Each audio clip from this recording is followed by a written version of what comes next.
Heading लगाइएगा क्या चीज, अल्टरनेटिंग करंट, प्रत्यावर्ती धारा। प्रत्यावर्ती धारा पढ़ने से पहले थोड़ा सा हम डीसी करंट के बारे में जान लेंगे। तो सबसे पहले धारा किसे कहते हैं, धारा क्या होगा बोलो, इलेक्ट्रॉन के सतत प्रवाह के दर के, यानी इलेक्ट्रॉन जो है कहाँ प्रवाह करेगा, सरफेस पे, सतत प्रवाह के दर को धारा कहते हैं। अब धारा में दो तरह का हम पढ़ते हैं, एसी करंट और डीसी करंट, प्रत्यावर्ती धारा और दृष्ट धारा। ठीक है, तो दृष्ट धारा को पहले समझते हैं, उसके बाद फिर हम एसी करंट को, अल्टरनेटिंग करंट को हम समझेंगे। ठीक है, तो डीसी करंट आप हेडिंग थोड़ा सा दीजिए, दृष्ट धारा किसे कहते हैं, क्या बताए थे, वह धारा, लिखिए वह धारा, वह धारा, वह धारा जिसका परिणाम और परिणाम समय के साथ परिवर्तित होती है, परिणाम समय के साथ परिवर्तित होती है तथा एक निश्चित दिशा में प्रवाहित करती है, तथा एक निश्चित दिशा में प्रवाहित होती है, उसे दृष्ट धारा प्रवाहित करती है, उसे दृष्ट धारा कहते हैं या कहलाती है। ठीक है, तो क्या बोले कि इसका परिणाम जो है, मैग्नीट्यूड जो है क्या होगा, टाइम के साथ चेंज करेगा और एक ही डायरेक्शन में, यूनि डायरेक्शन होगा। कैसा डायरेक्शन होगा, यूनि डायरेक्शन होगा, फ्लो इन वन डायरेक्शन होगा। ठीक है, तो डीसी करंट में, डायरेक्ट करंट में क्या होगा, इधर धारा ले लेते हैं और इधर टाइम ले लेते हैं।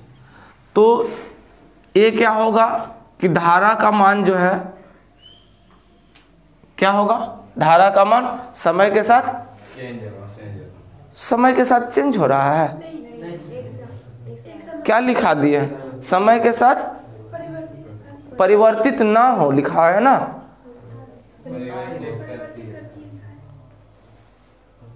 परिवर्तित करती है, आप परिवर्तित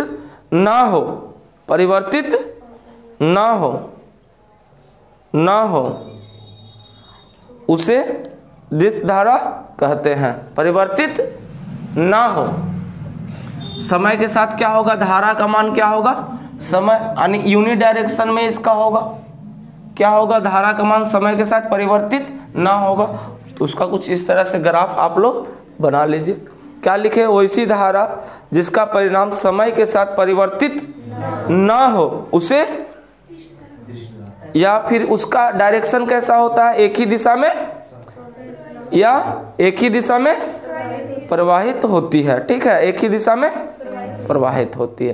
इसी तरह से एसी करंट का है, समय के साथ परिणाम क्या होता है, समय के साथ चेंज होता है, परिवर्तित होता है। हो गया। अब देखें कुछ इसके बारे में इंफॉर्मेशन जाने। डीसी डायरेक्ट करंट का सोर्स क्या चीज है, तो डायरेक्ट करंट का पहला सोर्स क्या है कि सेल या बैटरी। तो इसका सोर्स लिखिए, हाँ, इसका या बैटरी या सेल्स का स्रोत है। पॉइंट करके लिखिए ना, इस तरह से करके पॉइंट करके लिखिए, सेल या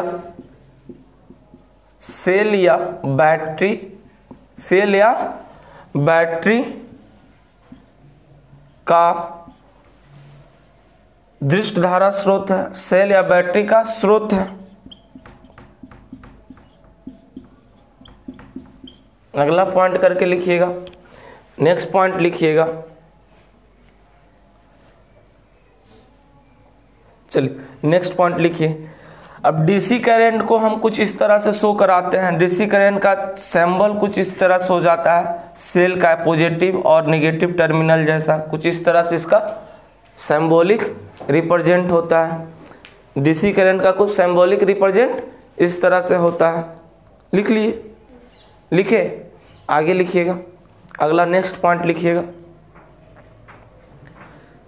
दृष्ट धारा की आवृत्ति शून्य होती है। दृष्ट धारा की आवृत्ति फ्रीक्वेंसी क्या इसका होता है? फ्रीक्वेंसी 0 हर्ट्ज होता है। दृष्ट धारा की आवृत्ति 0 हर्ट्ज होती है। दृष्ट धारा की आवृत्ति कितना होती है?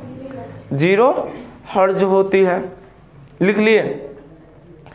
अगला, दृष्ट धारा का आवर्तकाल, जब आवृत्ति 0 हर्ट्ज होता है तो आवर्तकाल क्या होगा? आवर्तकाल इन्फिनिटी होता है। अब बताएंगे आवर्तकाल के बारे में। आवर्तकाल, दृष्ट धारा का आवर्तकाल अनंत होता है, इन्फिनिटी होता है। सारे टर्म को अभी हम लिखाएंगे। आवर्तकाल लिखो, आवर्तकाल अनंत होता है, इन्फिनिटी होता है। ठीक है। दृष्ट धारा का मापन विद्युत चुंबकीय प्रभाव पर आधारित उपकरण। दृष्ट धारा का मापन विद्युत चुंबकीय प्रभाव पर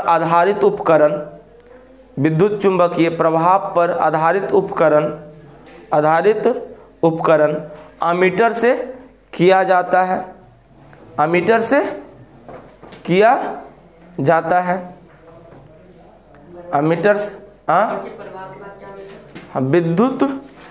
विद्युत चुंबकीय प्रभाव पर आधारित उपकरण अमीटर को क्या में मापते हैं? एम्पियर से। ठीक है, अमीटर से किया जाता है। लिख लिए।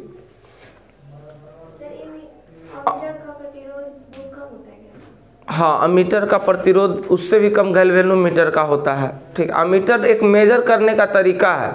ठीक है, अमीटर से हम विद्युत धारा को मापते हैं। प्रतिरोध उसका कहाँ? प्रतिरोध लगा करके अमीटर में प्रतिरोध लगा कर क्या बना सकते हैं? अमीटर में प्रतिरोध हाई रेसिस्टेंस लगा करके हम क्या बना सकते हैं? वोल्ट मीटर भी बना सकते हैं। ठीक है, चलिए अब डीसी धारा को क्या बैटरी में डीसी धारा स्रोत है। ठीक है, एसी को बैटरी में यह कम दूरी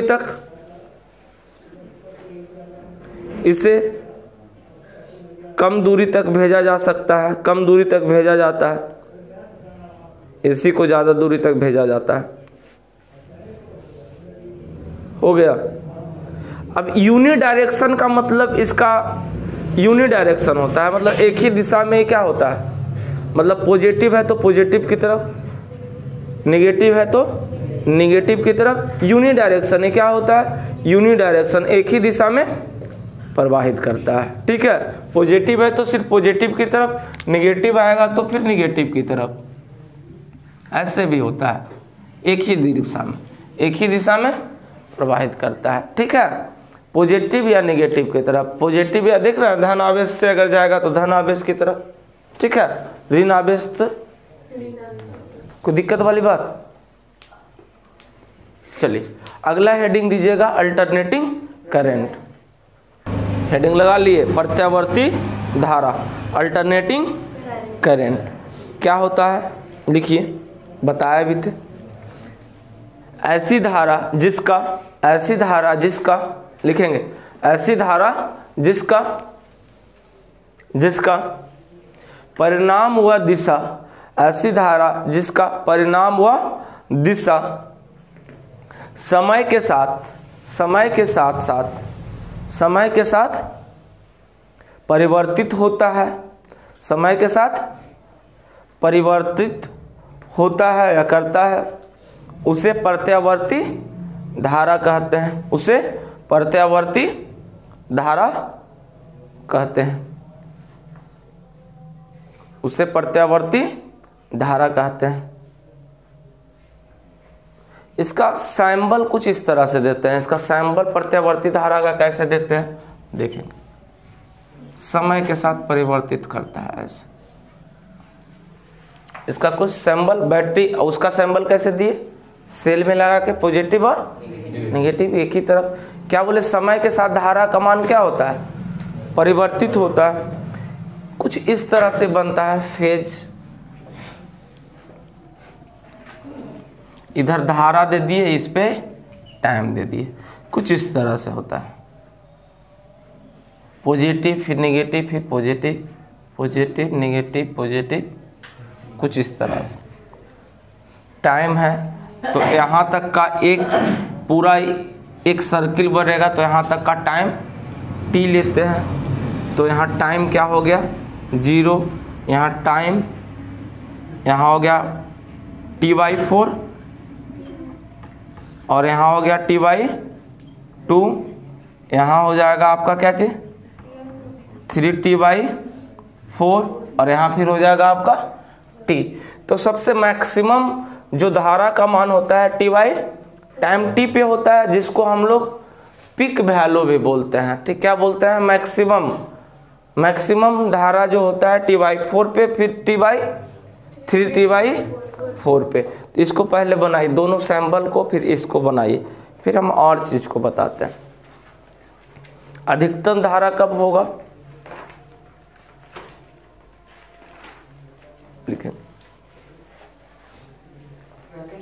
नहीं हो गया, ऐसे करके ऐसे कर दिया, अल्टरनेटिंग करंट।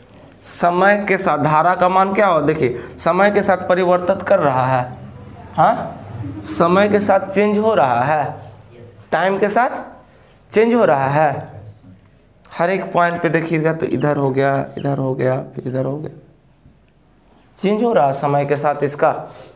हाँ, अब इसका फ्रीक्वेंसी कितना होता है इंडिया में इसका फ्रीक्वेंसी होता है 50 हर्ट्ज, 50 हर्ट्ज। इसका कितना आवृत्ति कितना होता है, इसका आवृत्ति कितना होता है, इसका आवृत्ति होता है 50 हर्ट्ज, ±5 कर दीजिए, ठीक है, ±5। इसका आवृत्ति कितना होता है, फ्रीक्वेंसी होता है 50 ±5 हर्ट्ज कर दीजिए, ठीक है, इतना हर्ट्ज होता है। और डीसी का आवृत्ति कितना होता है, 0 हर्ट्ज। चलिए कुछ और इसका बताते हैं, कुछ और इसमें बताते हैं, इसका फिर समीकरण भी देखेंगे। इस तरह से भी इसमें समय के साथ अगर परिवर्तित करता है तो कुछ इस तरह से भी बताते हैं। धारा इधर हो गया, इधर टाइम टी हो गया, तो कुछ इस तरह से हम बना देते हैं।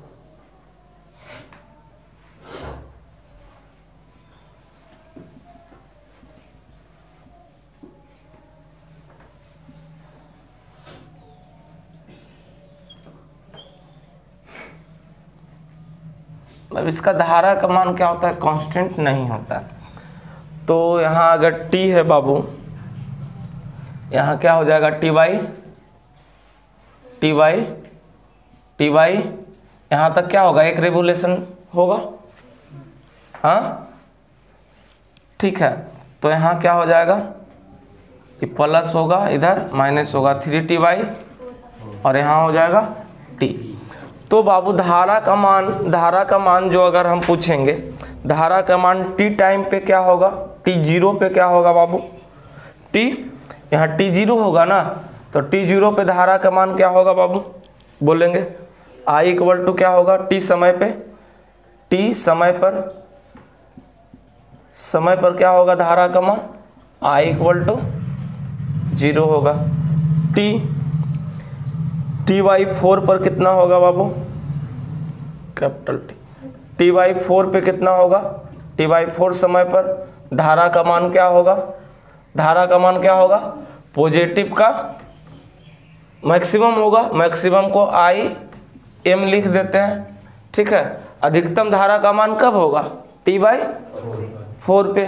फिर t/2 पे क्या होगा धारा का मान, फिर t/2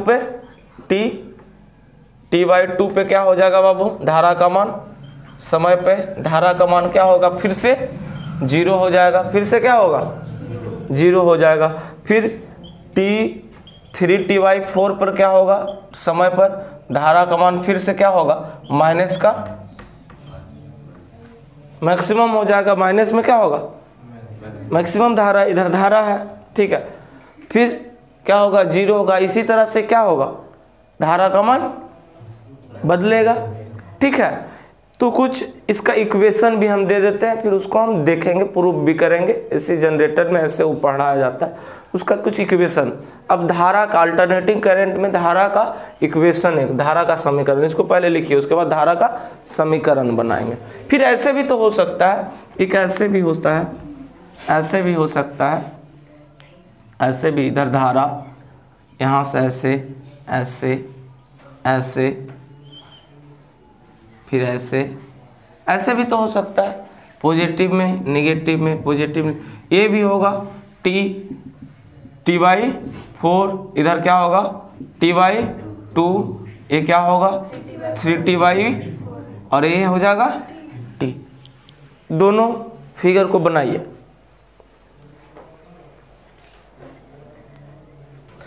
अगला लिखिएगा प्रत्यावर्ती धारा का समीकरण। प्रत्यावर्ती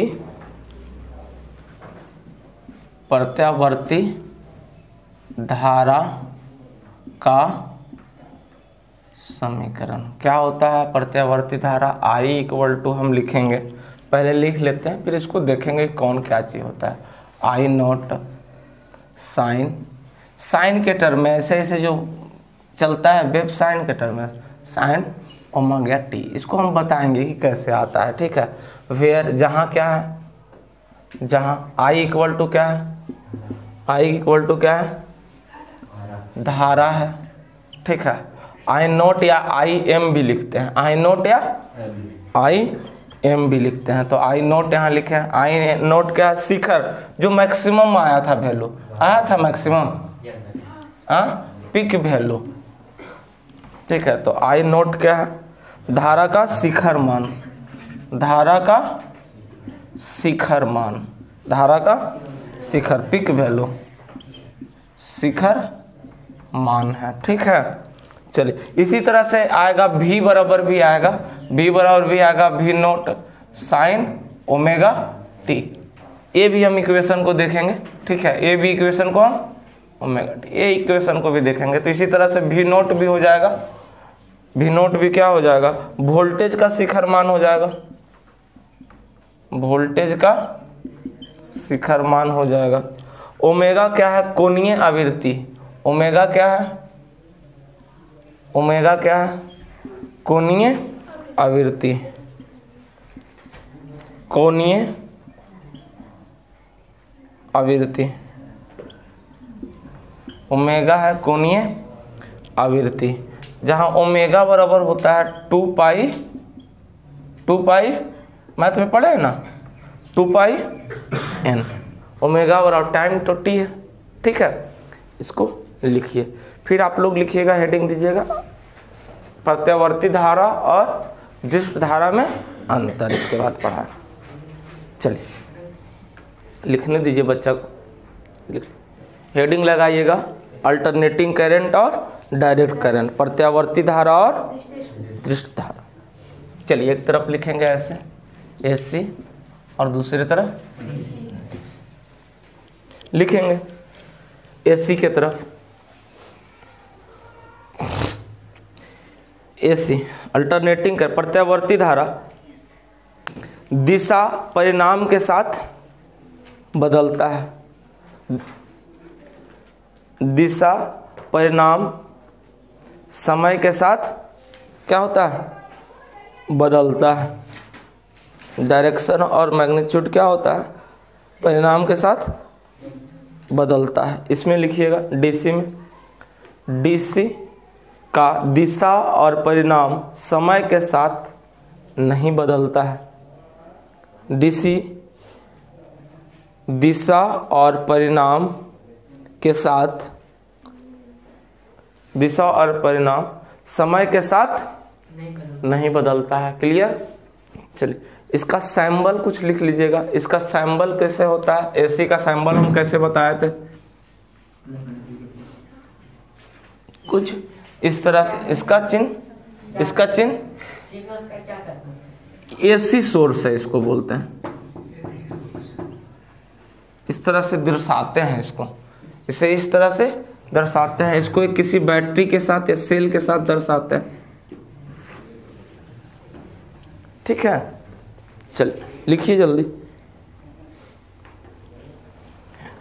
कुछ इस तरह से होता है, समय के साथ बदलता है इसका धारा का मान, ऐसे ऐसे ऐसे ऐसे। इधर टाइम है और इधर धारा है, तो धारा क्या होगा, समय के साथ बदलता है। इसमें समय के साथ क्या होता है, धारा का मान नहीं बदलता है। इधर टाइम t है और ये धारा है, तो समय के साथ नहीं बदलता है।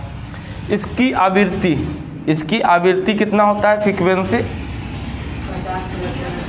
±5। लेकिन अमेरिका में, भारत में सप्लाई होता है 50 ±5 हर्ज, अमेरिका में होता है 60 हर्ज, 60 ±5। यानी अमेरिका में कितना होता है, 60 हर्ज होता है। ठीक है, और इसका फ्रीक्वेंसी की आवृत्ति की बात करते हैं, इसकी आवृत्ति 0 हर्ज होता है, इसकी आवृत्ति 0 हर्ज होता है। हो गया, इसकी आवृत्ति 0 हर्ज लिख लिए। एसी में लिखे, इसका औसत मान 0 होता है। हम कल बताएंगे एवरेज वैल्यू, एसी करंट का एवरेज वैल्यू बताएंगे। एवरेज वैल्यू, टोटल का एवरेज वैल्यू कितना होगा, तो 0 होगा। इसका औसत मान 0 होता है। इसका कल हम पढ़ाएंगे इस चीज़ को, एवरेज वैल्यू, आरएमएस वैल्यू। ठीक है, ये सब चीज़ को हम कल पढ़ाएंगे, कल मिस नहीं करिएगा। इसका औसत मान एसी के तरफ, इसका औसत मान 0 होता है, लिख लिए। डीसी में लिखिएगा, औसत मान 0 होता है, ए एवरेज 0 होता है, हम कल देखेंगे इसको। ठीक है, डीसी का लिखिएगा, इसका औसत मान, इसका औसत मान मूल मान के बराबर होता है। इसका औसत मान मूल मान के जितना शुरू में उतना ही रहेगा, इसका औसत मान मूल मान के बराबर होता है। हो गया, इसका औसत मान मूल मान के बराबर होता है। अगला डिफरेंस लिखिएगा। एसी को हम क्या करते हैं, दूर तक भेजा जा सकता है एसी को, क्योंकि इसमें फ्रीक्वेंसी होता है, इसलिए इसको दूर तक भेजते हैं। डीसी में फ्रीक्वेंसी, इसलिए इसको दूर तक भेजा नहीं जा सकता, इसे दूर तक भेजा जा सकता है। लिख लिए, क्योंकि इसका फ्रीक्वेंसी होता है इसमें, एसी में, और डीसी में फ्रीक्वेंसी क्या होता है, 0 होता है। डीसी में, डीसी करंट को दूर तक भेजना संभव नहीं है, क्योंकि फ्रीक्वेंसी 0 होता है, फ्रीक्वेंसी 0 के बराबर होता है। लिख लिए। एसी को जैसे देखें, करंट जो ट्रेन चलती है, हम कल बताए थे, ट्रेन का जो तार होता है, ऊपर में जो वायर होता है, उससे एसी करंट को प्रवाह करता है। और जो ट्रेन चलता है वो डीसी पे चलता है, तो दूर तक भेज दिए और उसको कन्वर्ट कर दिए एसी करंट को डीसी में, फिर ट्रेन को दौड़ा दिए। ठीक है, क्योंकि वहाँ फ्रीक्वेंसी होगा तो दिक्कत हो जाएगा ना।